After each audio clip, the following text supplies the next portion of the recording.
Gálatas capítulo 3, vamos a dar lectura desde el versículo 6 hasta el 9, pero como somos testigos, la semana anterior analizamos los versículos 6 y 7. Hoy nos corresponde analizar los versículos 8 y 9. Así Abraham creyó a Dios y le fue contado por justicia. Sabed, por tanto, que los que son de fe, estos son hijos de Abraham. La Escritura, previendo que Dios había de justificar por la fe a los gentiles, dio de antemano la buena nueva a Abraham, diciendo: en ti serán benditas todas las naciones. De modo que los de la fe son bendecidos con el creyente Abraham. Quiero puntualizar esto primero. Y la Escritura, previendo que Dios había de justificar. ¿A qué escritura se está refiriendo allí el apóstol Pablo? Al Antiguo Testamento, a la ley, a los profetas, a los salmos, a todo lo que está escrito en el Antiguo Testamento. A Abraham el Señor lo justificó por la fe, no por la ley, no por las obras de la ley, por la fe. A diferencia de que los fariseos y escribas venían enseñando al pueblo de Israel que tenían que poner en práctica las obras de la ley si es que querían ser salvos. Porque si no ponían en práctica las obras de la ley, sencillamente iban a ser condenados. Era lo que venían enseñando los fariseos y los escribas. Cuando Pablo, Pedro, todos los apóstoles, más nuestro Señor Jesucristo, indican claramente que todos los sacrificios en el Antiguo Testamento apuntaban al sacrificio perfecto que se realizaría en la cruz del Calvario por medio de nuestro Señor Jesucristo. Todos esos sacrificios apuntaban allá. Los sacrificios en el Antiguo Testamento eran la sombra de lo que vendría. En este caso, el sacrificio de Jesús en la cruz del Calvario.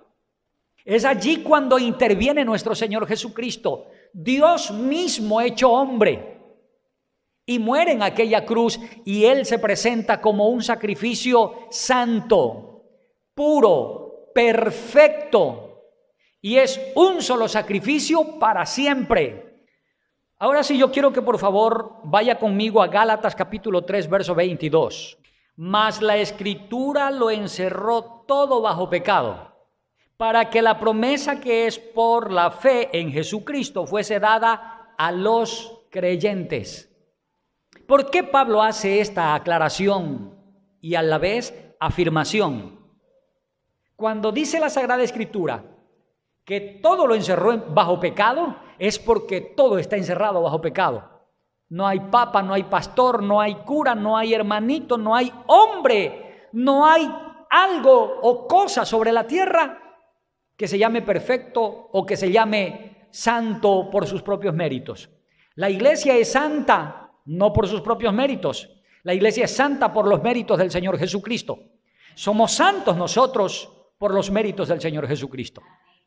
Así que cuando dice, mas la Escritura lo encerró todo bajo pecado, es cuando dice, por cuanto todos pecaron y están destituidos de la gloria de Dios. ¿Cuántos pecaron? Todos, absolutamente todos. Ahora, después de eso allí dice, para que la promesa que es por la fe en Jesucristo fuese dada a los creyentes. Ahí encajamos nosotros, ahí entramos nosotros. Somos creyentes. ¿Usted vio como Tomás a nuestro Señor Jesucristo? ¿Usted pudo comer como Pedro con nuestro Señor Jesucristo? No, ninguno de nosotros. Por eso Jesús le dijo a Tomás, bienaventurados los que no ven y creen. Nosotros no vimos a Jesús cara a cara, no hemos palpado a Jesús, sin embargo creímos. Pregunto, ¿surgió la fe en nosotros porque en nuestro corazón sí ardía el deseo de buscar el rostro del Señor? No. ¿Quién puso esa fe en nosotros? ¿Quién puso el querer como el hacer en nosotros? Es Dios el que produce el querer como el hacer. Es Dios el que llama y es Dios el que nos da el arranque para poder caminar y dar ese paso de fe. Es Dios. Usted y yo, que estábamos muertos en delitos y pecados, fuimos llamados por el Señor y hoy glorificamos a Dios. Hoy exaltamos el nombre del Señor, pero porque Dios nos llamó con amor infinito, con amor inigualable. Aleluya. Ahora, Pablo, apelando a lo que está escrito en el Antiguo Testamento, mostrando lo que Dios hizo por medio de Abraham y por medio de la fe de Abraham, Dios declararía justicia en Abraham y al mismo tiempo a todos los pueblos en el mundo entero. No habrá un rincón de este globo terráqueo donde no se haya hablado el nombre del Señor Jesucristo, donde no se haya predicado las buenas nuevas de salvación. No habrá un rincón de este globo terráqueo. La palabra del Señor lo inundará todo absolutamente. La palabra del Señor llegará a todas partes y todo el mundo escuchará la palabra del Señor. ¿Con qué propósito? ¿Con qué finalidad? Con el propósito de que nadie tenga excusa ante Dios. Previendo esto, Pablo pronuncia en el capítulo 4, versículo 30 de Gálatas más. ¿Qué dice la Escritura? Echa fuera a la esclava y a su hijo, porque no heredará el hijo de la esclava con el hijo de la libre. Dios le había hecho la promesa a Abraham. Abraham, deja tu parentela, deja tu familia, ven, sígueme, que yo haré de ti una descendencia como las estrellas del cielo, como la arena del mar. Tú no la vas a poder contar, Abraham, así que ven, sígueme. Desde que salieron pasaron los años, y los años, y ocurre que Sara era estéril y no podía tener hijos. Empezaba a desesperarse Abraham y a decir, bueno, el Señor me llamó, yo le he creído, estoy dando mis pasos, vengo caminando en fe, porque el Señor me llamó, pero ¿cuándo es que voy a ver a mi familia grande? ¿Cuándo será que voy a ver un hijo mío? La esposa legítima de Abraham se llamó Sara. Es entonces cuando Sara, o Sarai primeramente, le dice a Abraham, amado mío, estoy yo ya muy anciana. Y yo sí creo en la promesa que el Señor te ha hecho, yo sí creo. Pero a lo mejor el Señor quiere proveernos de ese hijo con un hijo de una de mis criadas. Así que yo te doy en este momento a mi esclava, acuéstate con ella, ella va a quedar embarazada y cuando dé a luz, yo recibiré en mi regazo, yo recibiré a ese niño que nazca y ese será el hijo de la promesa. Le dice le dice Sara a Abraham. Abraham aceptó. Ojo con esto, una vez que Abraham aceptó, es porque Abraham estaba preocupado en que los años ya le estaban pasando y no podía tener hijos. Quedó embarazada Agar y nace ese primer hijo, Ismael. Punto número 1, el hijo que nace de una esclava. Punto número 2, ese no era el hijo que Dios le había prometido a Abraham. Dios le había dicho a Abraham, yo te voy a dar hijo a ti, pero tu hijo vendrá con tu esposa. No los que adoptes por allí, no los que quieras engendrar por allí, es con tu esposa. ¿Podía Abraham ponerse cara a cara con Dios a discutirle y a decirle, pero ¿qué quieres que haga si mi mujer es estéril que no puede embarazarse? ¿Podía hacer eso Abraham? Sin embargo, siguió creyéndole a Dios. Nace el niño y Dios le dijo a Abraham, ese no es el hijo de la promesa, ese hijo es según la carne, según tus fuerzas, según tu carne, tu voluntad, tus propósitos, pero ese no es mi propósito, esa no es mi voluntad, ese no es mi plan, Abraham. Pablo, para poder enseñar a los hermanos gálatas que la salvación es por la fe, está acudiendo a esa ilustración a los dos hijos primeros que tuvo Abraham. Primero fue Ismael y luego Dios le dijo, no, tu esposa va a concebir y va a dar a luz el hijo de la promesa. Y todavía transcurrieron 12 años más para que finalmente quede embarazada Sara. Ya no menstruaba, estaba muy ancianita, ya no tenía el vigor ni las fuerzas de una mujer joven, Sara, estaba muy ancianita y allí con sus fuerzas agotadas, sin menstruar, ya en ella humanamente no había posibilidades de que quede embarazada. Y en esas circunstancias el Señor le envía a ese hijo. Ojo con esto, Él es el hijo de la promesa. Y Pablo está haciendo esta comparación. El hijo de la esclava es la ley. Según la carne, la ley, las obras de la ley no heredarán con los hijos de la fe. Así que echa al hijo de la esclava con su madre, porque no heredará igual con los hijos de la fe. ¿Quiénes son los hijos de la fe? Aquellos que han sido perdonados por el Señor Jesucristo, aquellos que fueron lavados por la sangre de Jesús, los que han reconocido que Jesucristo es el Señor. Ellos son los hijos de la fe. ¿Conformados por quiénes? Por todos los pueblos del mundo, incluyendo a los israelitas.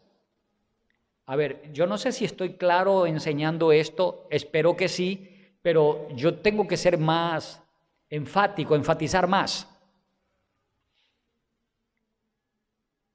El pueblo de Israel, el pueblo judío, ¿es salvo porque es el pueblo judío? ¿Porque es el pueblo de Israel? Dígamelo. ¿Por qué? Bien. Yo repito, el pueblo de Israel, el pueblo judío, el pueblo allí donde nació nuestro Señor Jesucristo, del linaje de David, de Abraham, biológicamente hablando, ¿ese pueblo es salvo por el hecho de ser pueblo judío? Y la respuesta es no. Y usted dirá, pero ¿y entonces qué pasa con el pueblo de Israel? Aquí está diciendo clarísimo la Sagrada Escritura. Los salvos son los hijos de la fe. ¿Cuál fe? La de Jesucristo. Es decir, que para que los judíos puedan ser salvos, ¿qué tienen que hacer? Rendirse a los pies de Cristo Jesús. Reconocer que Él es el Señor. Reconocer que Él es el mediador entre Dios y los hombres. El único mediador. Si ellos no reconocen y se siguen golpeando el pecho, pero nosotros somos descendientes de Abraham, nosotros tenemos la ley, a nosotros Moisés nos dio la ley, a nuestros padres Moisés le dio la ley, por lo tanto somos los originales, somos los verdaderos. Y Jesús les dirá, como en aquel tiempo a los fariseos, si ustedes de verdad fueran descendientes, hijos de Abraham, me creerían, harían las obras que Abraham hizo.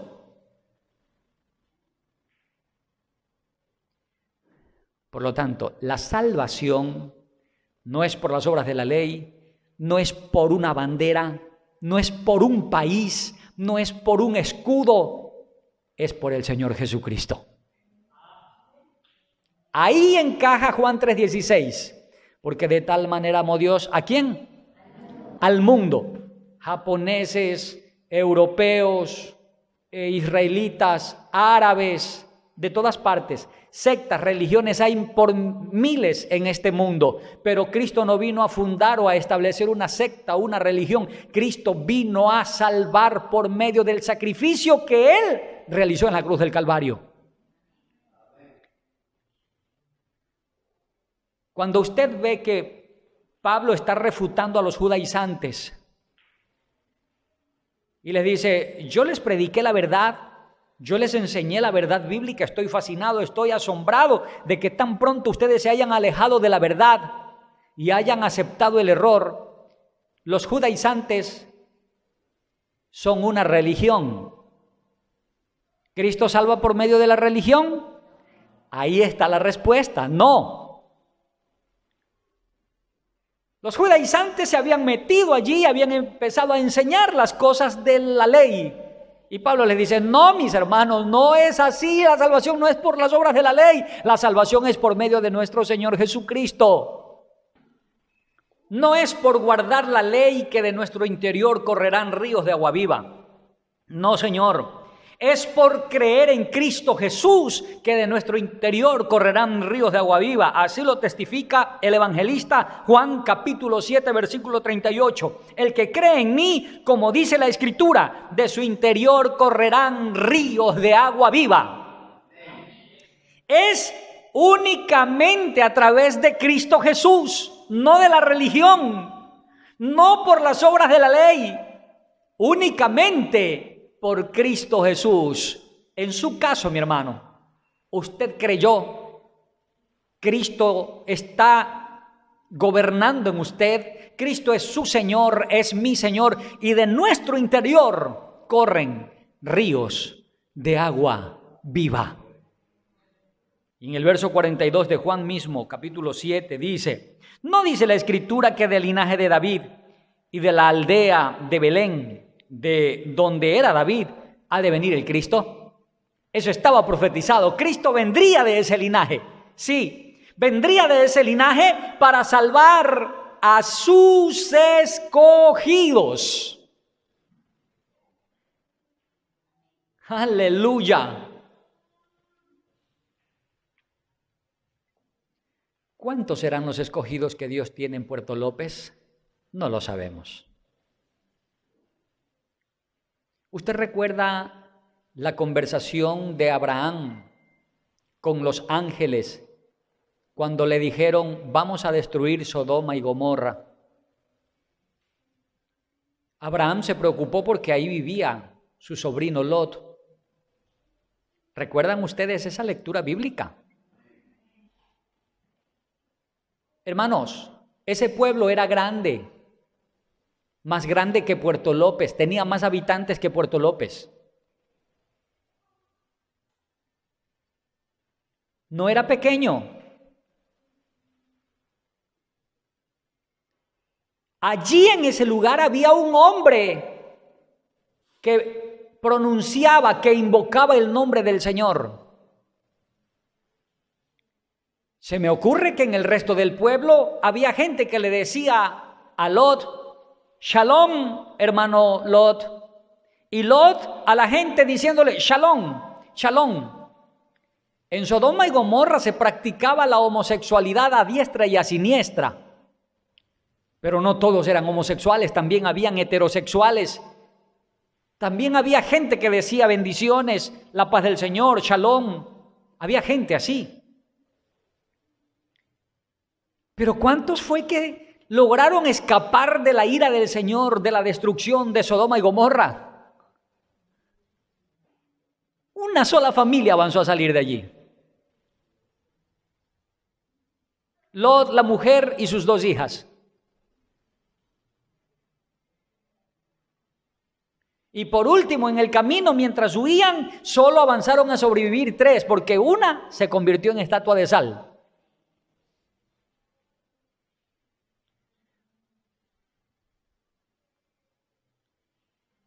De todo un pueblo numeroso, ¿cuántos lograron salvarse? 3. Aquí hay un pueblo grande.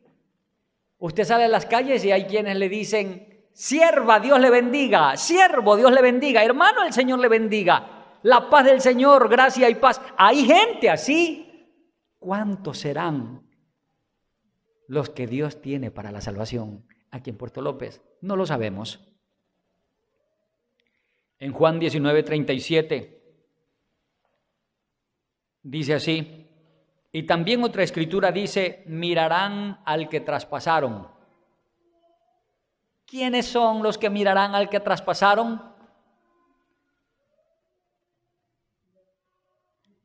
Cuando dice la Sagrada Escritura, los suyos vino y los suyos no le recibieron. Hasta hoy día incluso, ellos dicen, ¿qué Jesús ni qué Jesús? No, ese Jesús que vino es un farsante, ese no es el Salvador, ese no es el enviado, ese no es el ungido, ese es un mentiroso. Nosotros estamos esperando al Salvador, al Cristo, al Mesías, todavía lo estamos esperando y Él viene pronto.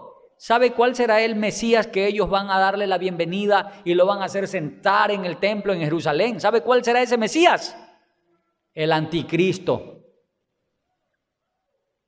Pero bendito Dios, por eso esto es importante. Y la iglesia debe estar con sus ojos bien abiertos, estudiando la Sagrada Escritura. Bendito Dios, que el termómetro del retorno de nuestro Señor Jesucristo no depende de lo que pronuncie un hombre, de lo que pronuncie por allí un sabio, un entendido en alguna materia. El termómetro de que Cristo viene por su iglesia y cómo será ese acontecimiento es la Escritura, la palabra de Dios. Y no hay cómo marearse aquí, no hay cómo perderse aquí.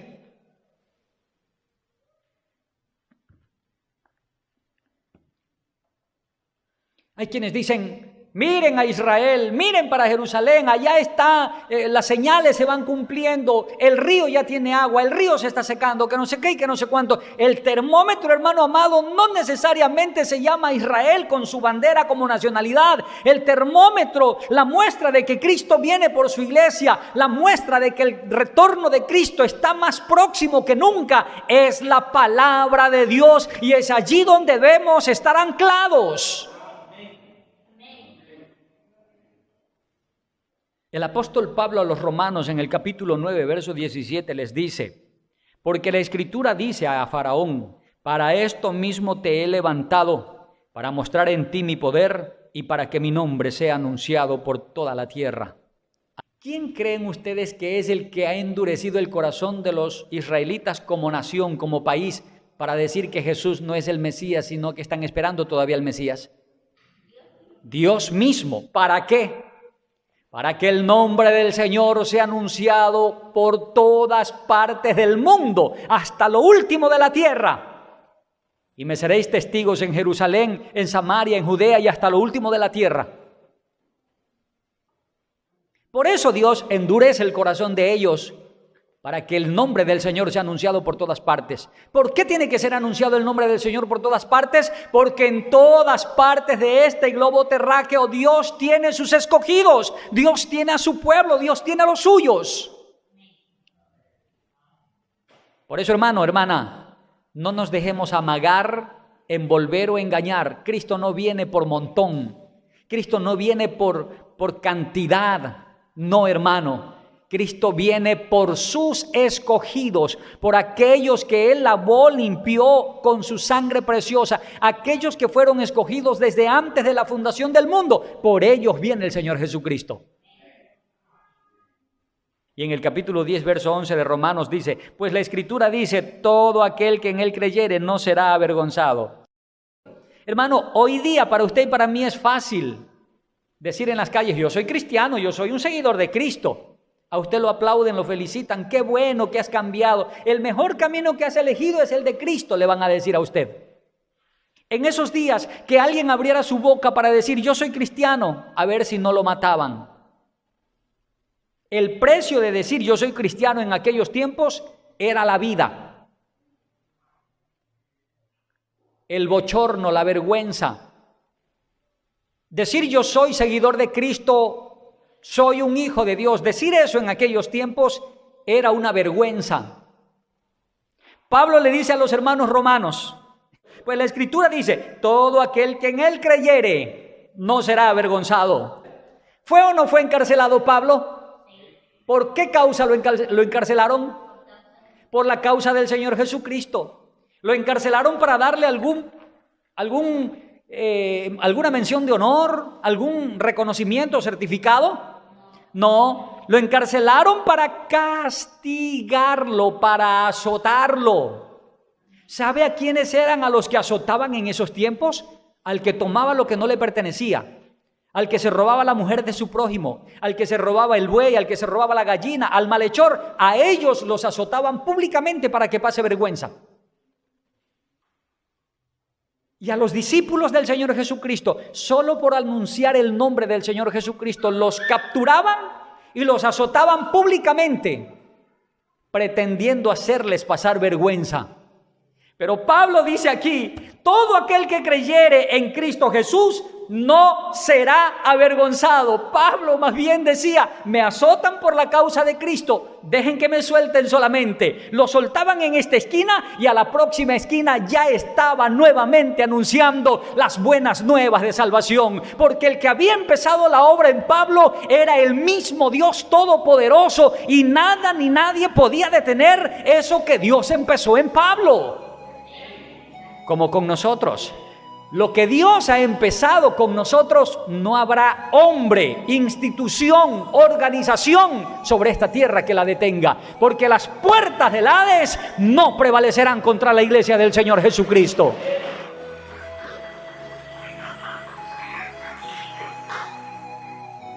¿Y esto es por las obras de la ley? No, como dice Romanos del capítulo 3 del verso 28 al 30. Concluimos pues que el hombre es justificado por fe sin las obras de la ley. ¿Es Dios solamente Dios de los judíos? ¿No es también Dios de los gentiles? Ciertamente también de los gentiles, porque Dios es uno y Él justificará por la fe a los de la circuncisión y por medio de la fe a los de la incircuncisión. ¿Todo eso es a causa de las obras de la ley? ¿Ah? ¿Por qué es? Por fe. ¿Y por la fe de quién? De nuestro Señor Jesucristo. Gracias damos al eterno Dios Todopoderoso por el ministerio del pastor y conferencista bíblico Darling Marcillo Flores. Y es nuestra oración que el estudio de la Sagrada Escritura esté siendo de edificación al cuerpo de Cristo. Entre tanto, confiamos que nos escribirá para dejarnos saber en qué forma este programa es de bendición a su vida. El pastor y conferencista bíblico Darling Marcillo Flores agradece su atención.